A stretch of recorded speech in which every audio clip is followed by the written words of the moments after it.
What's going on, guys? Anybody up at about 6 in the morning? 6 a.m. Mountain Time. I don't know why I'm up so early. I'm probably going to fall back asleep. I don't know.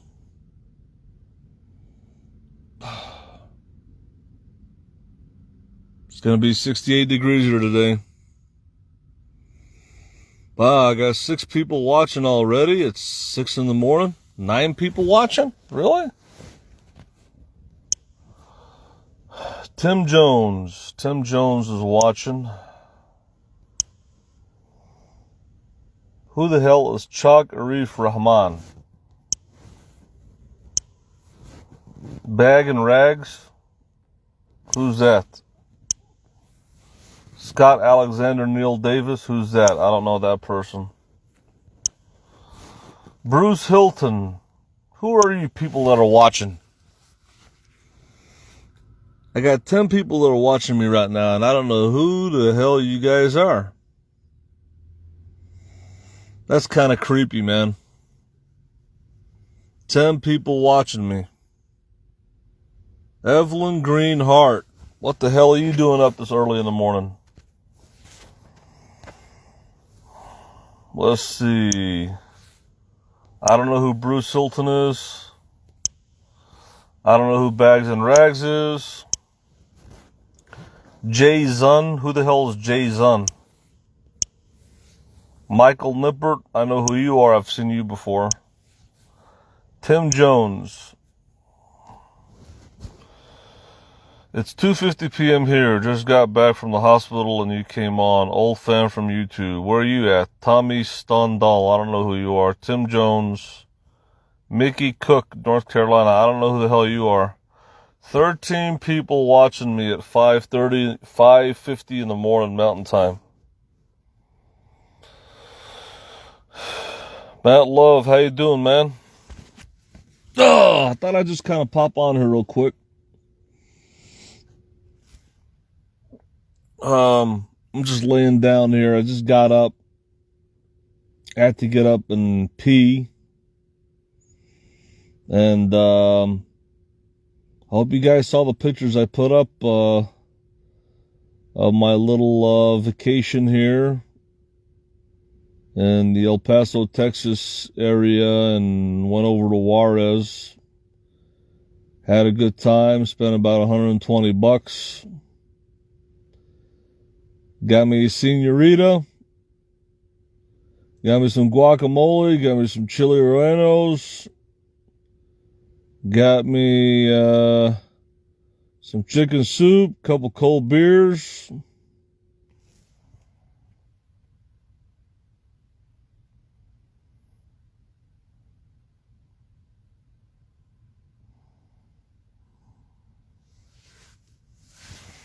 Oh, let me see here.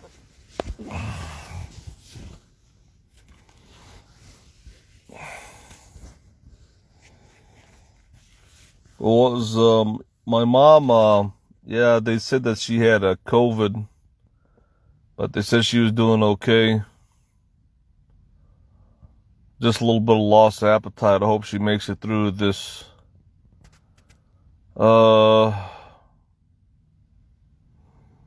They said she was checked out on December 30th, and I called a couple days ago. Hopefully she'll be getting through it.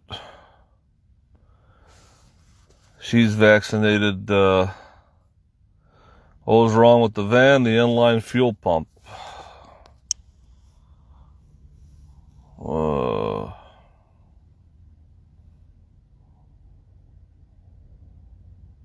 See.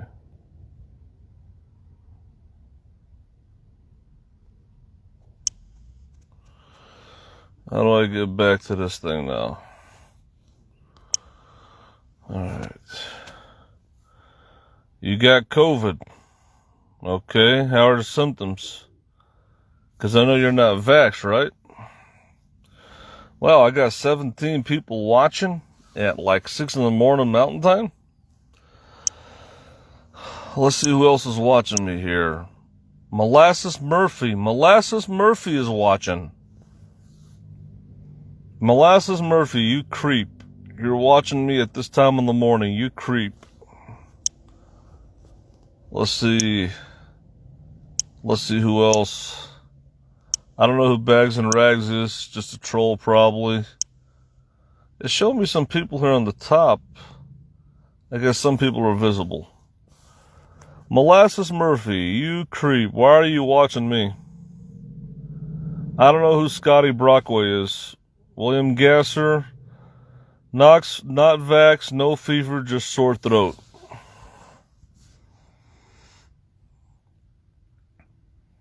Well, the thing with the whole COVID thing is when you get it, I don't even know if you could find out what strain you got, if it's Omicron or Delta or the regular COVID.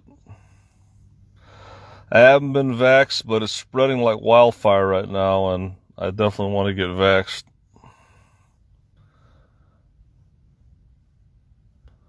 But hopefully these COVID strains are going to be weakening and stuff.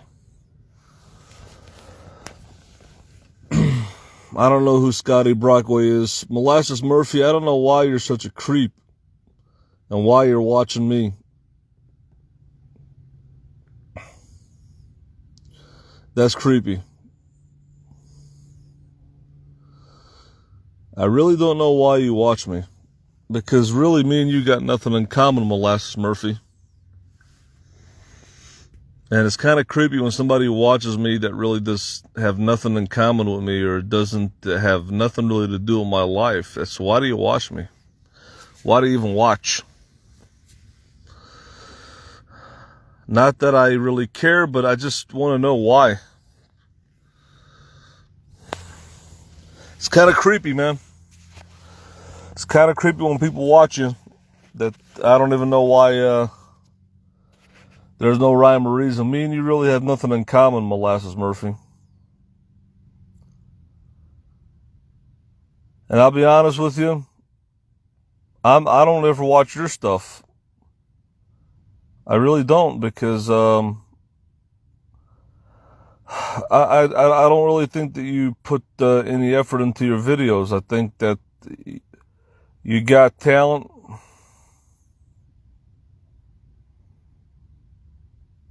I don't watch you or follow you. I just happen to be on Facebook and saw you come on, so I just said hi. I don't even know who you. First of all, Tommy Stondal, I don't even know who the hell you are. If you don't watch me or follow me, then how are you on here? Tommy Stondal, you've got to be following me or follow me on Facebook, or how would you even come onto my stream? As far as Molasses Murphy, you got a good singing voice, you're good on the guitar, but you don't do nothing with your talents. As far as, I don't see you doing anything making money doing that. I don't even know what you do for a living, but, you've got talent. As far as your videos and the nasty stuff you did with McCruiser, it's pretty disgusting, videos. I don't really watch you. I would watch you if you actually put out some good quality content, but you really don't. The stuff you did with Cruiser's pretty disgusting. And I don't know what you do in your life, but not that you're a bad person or nothing. I don't see anything that you put out that's worth watching. Now, if you were out there, as I said, I watched you on YouTube and clicked like here on Facebook, but I don't watch or follow you.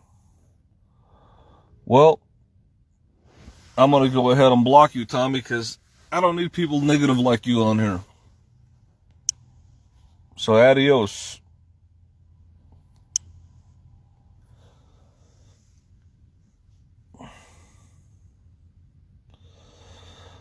I'm a student. Got anything fun planned for the day? Tim Jones. Yeah, I'm going to be crossing the border over into Juarez today. It's a Saturday, and the first time that I went over and crossed over was this last Thursday, and there wasn't a lot of people over the border, and I got there late. And I noticed in Juarez, a lot of the food vendors and a lot of the businesses close around 6 or 7 o'clock in the afternoon. It's more of a daytime thing. And in the nighttime, the clubs and bars kind of open up for the girls. So I've got to get in there early today to get more of a daytime experience, you know, and stuff like that maybe. So I'm thinking of going a day. It's going to be a nice day today. It's going to be 68 and sunny, so it'll be a nice day to go. So I think I might go in there, pop in there today. But I put up some pictures, and I didn't really make any videos because I don't really have a signal in Mexico. It's hard to get a signal and stuff, and so that's why I really didn't make any videos. So I'm going to try to pop in there on a Saturday, see what the environment is like, see what the difference is. Because when I popped in on a Thursday, I got in pretty late. Things were kind of dying down. And I got a little preview of it. It was pretty cool. But I'm going to try to, you know, see what else is going on. So we'll see. Yeah, maybe they will. I heard that it's more lively on the weekend, so I'll be interested to see what the difference is. Molasses Murphy, you're a student. How old are you? Aren't you in your 30s? And I don't know. I know that you pop in here and watch me on Facebook, Molasses, but I don't know how you live. I don't know. I know that you were living in a car.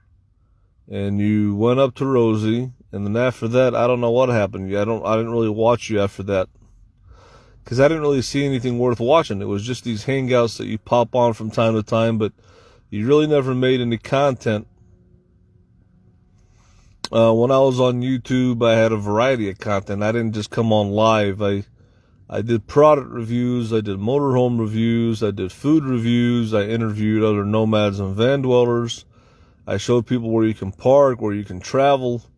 I did a lot of other stuff, but I don't see anything in your content that's worth watching. It's just a bunch of these silly hangouts, and it's not worth watching. And that's why after that you did the little show by Rosie, I tried to watch it, but there was nothing worth watching. So I'm like, I can't watch you. But I don't know what your life is. I don't know what happened. If you're living in a car, I don't think you are. It seems like you're living with somebody, but there's no content there, so I didn't think it was worth watching. Yeah, I'm not into those whole panels and streams because it's a bunch of baloney. So, yeah, I thought that you were probably going to show people how you're living out of your car. I thought you were probably going to show people what you're doing traveling, but then you went static. You went and moved in with somebody, and I didn't see anything there that was worth watching. So it is what it is. What does it cost to cross the border down there? Well, that's actually a good question, Tim. They want you to pay, I think it's 30 cents to come back in. And when you're going in, you also have to pay a little fee. I don't know if it's $1 or whatever it is. It's not that much. And it's pretty simple going in. Nobody really checks anything. You just pay the little fee. You walk in. When you come back, you walk over a long bridge through downtown El Paso. And then basically it's about a 10-minute walk over this long bridge.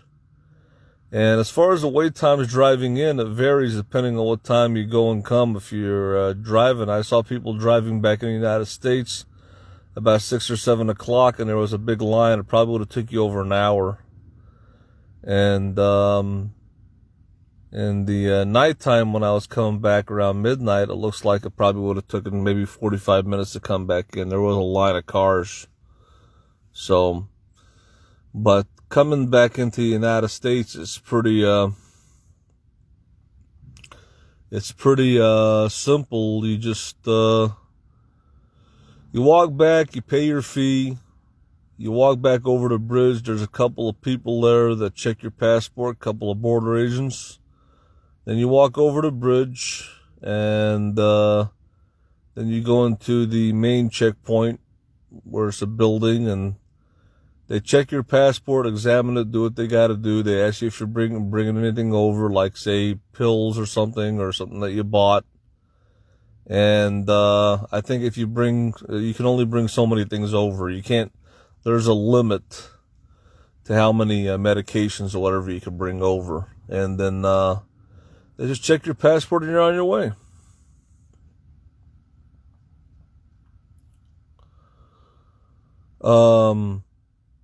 Yeah, so it was an interesting experience for me.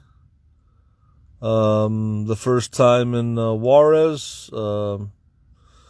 It's pretty cheap to park on the El Paso American side. You can pay $4 for 12 hours or $8 for 24 hours. There's only a couple lots where somebody watches your car, but El Paso side is pretty safe.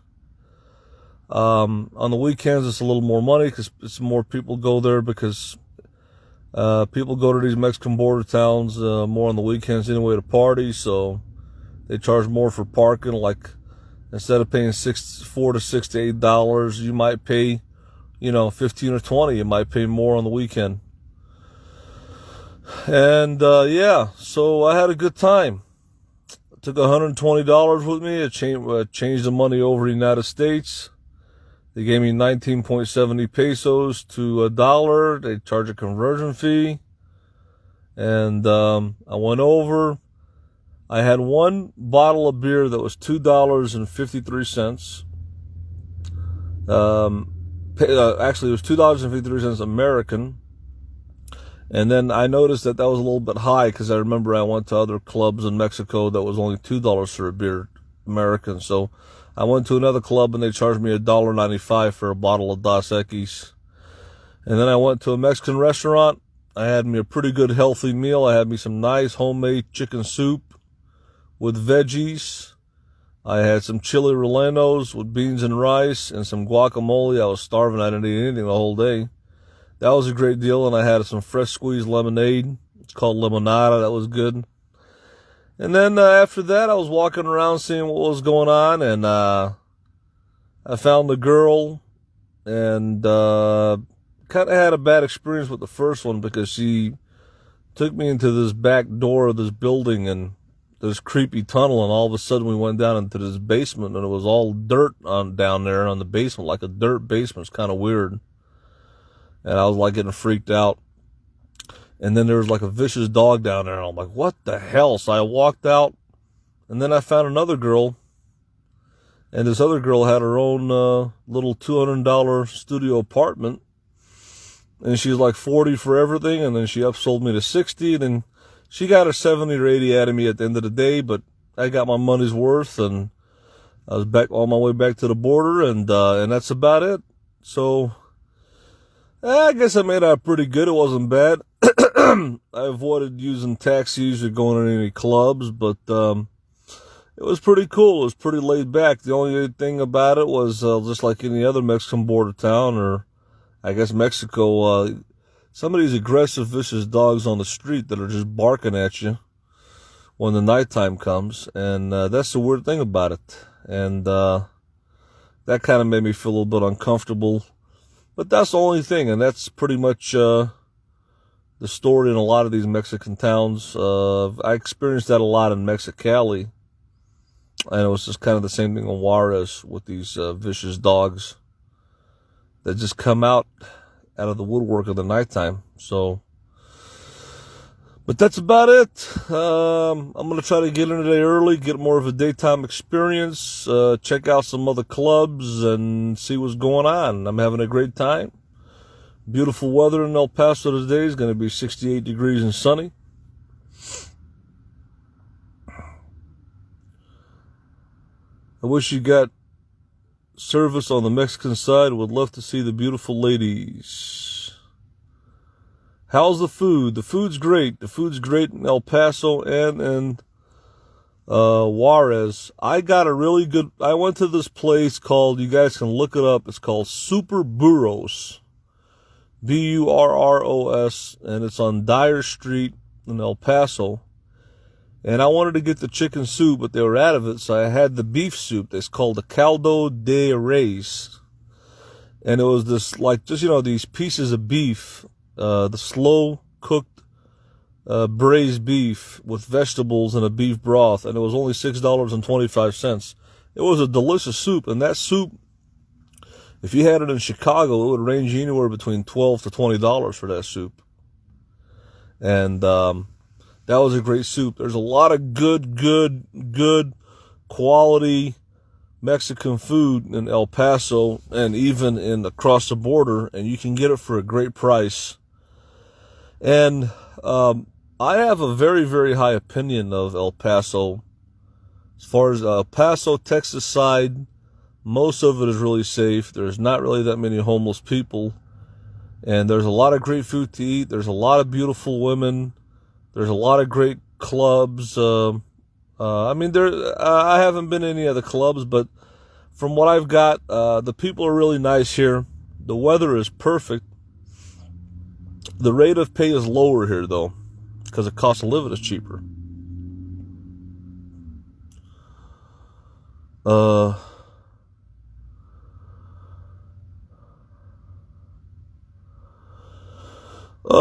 The price of gas.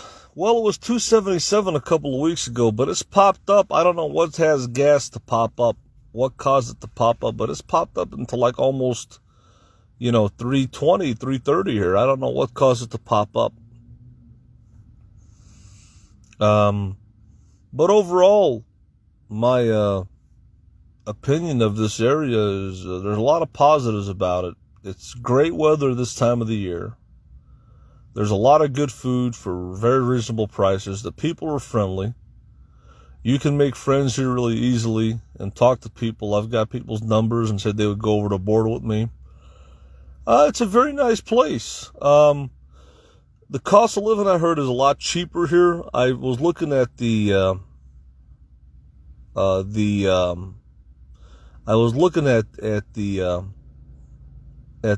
rate of pay here.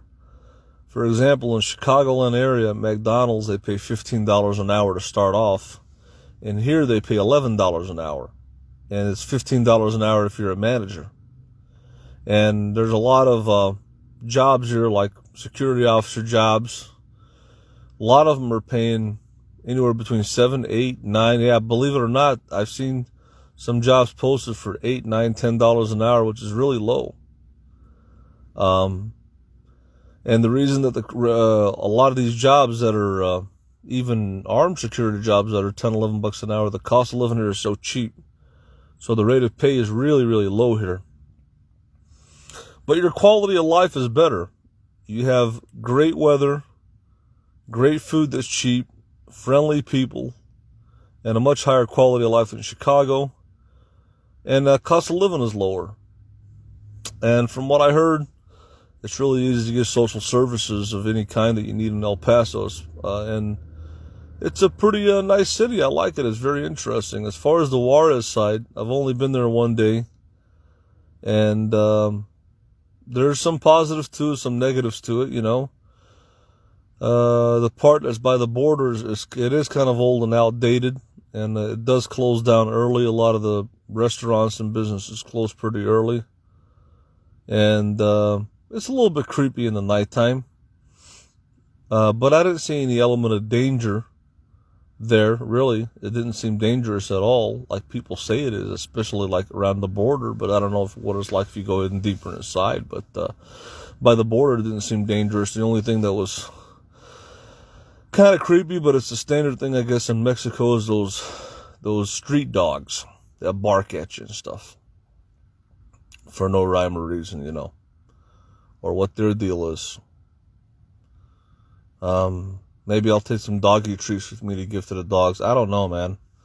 But that is what's creepy about walking in Mexico in the nighttime or walking off the beaten path, is these street dogs. And it's like, I don't know what they're doing, like guarding the streets or what their deal is. But that's the weird thing in Mexico. That's a creepy thing. But what that deal is, blackjack, shellac. You only have enough for 40 days of hookers. What happens next? Blackjack, shellac. It's not like I'm going to go there every day and get a hooker, man. You can go over to Mexico and have a good time without even having a hooker. You could go there and talk to some locals, have some beers, have a good time. The beer is cheap. The food is really reasonable and high quality. And you can have a good time without having to date a girl. You don't have to go over every day and date a girl. And, you know, when you date a girl, a lot of the girls will haggle you. You can haggle them. They go up and down on their prices, you know, and you don't have to spend money on that every day. I mean, if you want to treat yourself once a week or once every couple of weeks, that's cool or whatever, but you don't have to do it every day. I mean, it's not all about that. It's part of it, but it's not all what it's all about, you know? So, that would be scary. Dogs everywhere. Some of the dogs are not aggressive. Some of the dogs are aggressive. And to me, in Mexico, that's just the way it is. It's just, you see a lot of stray dogs and cats all over the place. And, you know, they don't have these dog and cat shelters like we do, I guess. And, you know, and these dogs are vicious, you know. You would think, you know, I mean, if they weren't vicious, hell, I would feed them. I'd get some treats or some food or something. But that would be epic for me to film in me feeding, giving some fresh water and feeding some food to a dog or a cat in Mexico. That would be pretty cool. But I don't know. It's creepy. I don't understand what these dogs, what their prerogative is. It's like are they guarding the street or what the deal is? I don't understand. I don't understand what the deal is with that. Is that their territory? Or do these dogs belong to gang members or thugs? Are they just there? What is the reason that these dogs are out or just posted on a street? I don't know what it is. But that's the weird thing about Mexico is these wild, I wouldn't say wild, but these vicious street dogs. And that's the whole story of Mexico. I haven't figured it out. I guess I'm going to talk to locals or talk to somebody to figure out what it is to deal with these dogs. I mean, it could be a mix of things. You know? Did they just bark or would they actually bite if you walk too close? Well, I don't want to take that chance, but one of the dogs yesterday came up to me and he wasn't barking or nothing, but he just probably wanted food. And so maybe I can get some doggy treats or something, or, you know, or buy some dog food somewhere and pour it in a bowl and get him some water. And then the other dog was barking viciously, a couple other dogs. So if they come up to you and they're not barking, then they probably just, you know, they just want food, water, you know. And the other ones that are barking viciously, well, that's the $64,000 question. I don't know what the rhyme or reason for that is. Are they just marking their territory? Do they actually belong to someone? Are they actually guarding a building, a club, a street? Is that their territory? What is the deal with that? I don't understand what that is. I guess, and I've always wanted to understand it, you know, because this happened to me in Algodones, with these dogs, barking right in the middle of a desert. So I guess I don't know. And I'd like to know because it is kind of interesting. What is the deal with that? I mean, maybe one day I'll find out by asking someone. You know, I'd like to know. I'd like to know. Like, I want to know what these dogs are doing. You know, do they belong to someone? Or are they being let loose so they can try to bite you or maul you so their owner can rob you? Or are they just guarding the street? Do they live around there? Do they live there? I don't understand what the, when you have a dog barking at the United States, they're guarding a property, and they're usually behind the fence. But in Mexico, they're on the street. So it's confusing. And you don't really know what the prerogative is. And that's the weird thing. My goal is to go down there next winter. I appreciate you sharing your experience. Yeah, I don't know where you want to go, Matt, but I noticed, the more you get off the beaten path, the more of these stray dogs and cats that you see. And like I said, I understand if there's a stray dog or cat and they want food, but just imagine, and I've seen this happen in the United States too. I've seen it happen in the United States where dogs are let loose and they bark, but they're usually guarding the property of their owner. They're not really, they don't really just stray out on the street randomly and bark. So that's the thing. So, and I guess, like I said, I'm going to ask people this question, and I'm going to ask people that are near those dogs that are barking if I can communicate with them somehow. What is the deal with this? What is the whole deal with this, But that's pretty much my experience. So I don't know. I wondered if in El Paso, Texas, there's almost 800,000 people here, whatever it is. I wonder if I have any fans in El Paso, but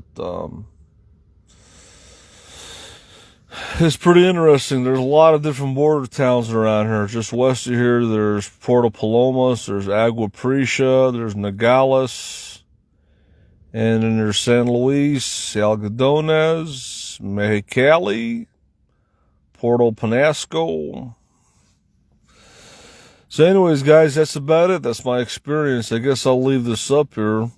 I thought it'd be a good time to just pop on here because I just kind of woke up, take a little pee break, and just wanted to share my experience and exactly kind of like what's going on. But anyways, the prices here of things are pretty good. When I went over to the border of Mexico to Juarez, I was looking at some menus, and I found a bottle of Dos Equis at one bar for $1.95. At another bar was $2.53 American. So that's a good deal. Not bad for a cold beer. And I noticed I was looking at some prices of steak. One place was selling a ribeye steak for $17. And then I went to another restaurant, which was a lot more reasonable. It was a few blocks inside from the border, and I was looking at their menu. They had reasonable prices, and I saw a price for a ribeye steak for $10, which that's a great deal because ribeye is high. And they had a Tempequina steak, which is like a Mexican style, like a skirt steak thing, and that was only $10, which is a great deal because usually those kind of dinners, hell, you get them in the United States, you're going to be paying $20-25 for a good quality Mexican steak dinner. So you can get it with less than 50 to 60% cheaper in Mexico. Just change your up money to pesos and you're all set. Horse meat, I don't know why you'd say horse meat, but some of the best beef is in Mexico. The best steak tacos I ever had were in Mexico, in Tijuana, and the street vendors. And there's a lot of good food in Mexico. The quality of the food in Mexico is really good. And it's cheaper. So that's kind of my experience. I was going to do this with you guys at coffee time, but I'm glad that I came on here now because I wanted to share. And I might make some pre-recorded videos to put up of Juarez or El Paso. We'll see. I don't know. I'm not really motivated to do content, so I'm just taking pictures. But I'd just rather come on here and talk about it. I mean, I might share a little bit, but there's a lot to learn. Juarez, Mexico is a huge town. Ciudad Juarez. They say it's 1.5 million people or more. It's double the size of El Paso. It's a very interesting city, very spread out, and there's a lot of things to do and see. And it's a learning experience. Every day that you go over to a large city like that, you learn something new. And I even learned there was a guy in his 50s there, and I've talked to other people about this. There was a guy in his 50s there who was a professional welder, and he was there looking for the girls, and he told me he's got 2-3 girls on hand, local girls that are not even girls that work at the brothels, but they're just local girls that work as waitresses or whatever. And they only make $20-25 a day, so he spends more money on them. He gets to bang them. I talked to a cool security guard that was in Juarez, and he told me he only made $110 a week, which is nothing, but for them, that's the kind of pay that they get. And he was a nice guy, and he knew English really well. He said he used to live in the United States or whatever, and that's not a lot of money, but $110 American a week. So you're talking the guy's only making $400 to $500 US dollars a month, and that's what it is in these countries. And so people have to learn how to get by and be resourceful and all that, and that's just how it is, you know. So yeah, I guess like I said, I'm going to learn more and more and more and more, and it's a learning experience when you're out here on the road and you're doing this, and you're exploring new places and seeing new things.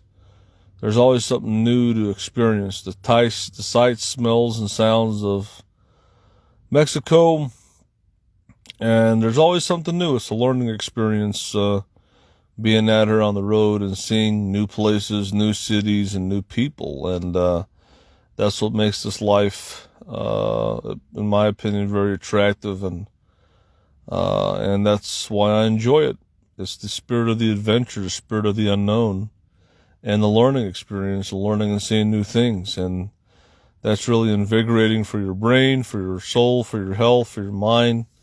And it's a great thing, and I'm going to continue on with it. So with that being said, folks, I'm going to go ahead and wrap it up here for everybody watching. And let's see how many I got watching. I got Jen Haver. I don't know who you are, Jen Haver. Matt Love, I've seen you here before. Bags and Rags, don't know who you are. Tim Jones, how you doing? I know who you are. Michael Nippert. Molasses Murphy. I know you guys. I don't know who Melissa Straley is. But anyways, I have about 11 people watching. But I'm going to go ahead and wrap this up, folks. I hope you guys have a great day. I'm going to try to get a little bit more sleep. Go to McDonald's, get my coffee. I'm going to get into the border early today. I'm going to try to get in early. Maybe take some new pictures. Maybe take some video. We'll see.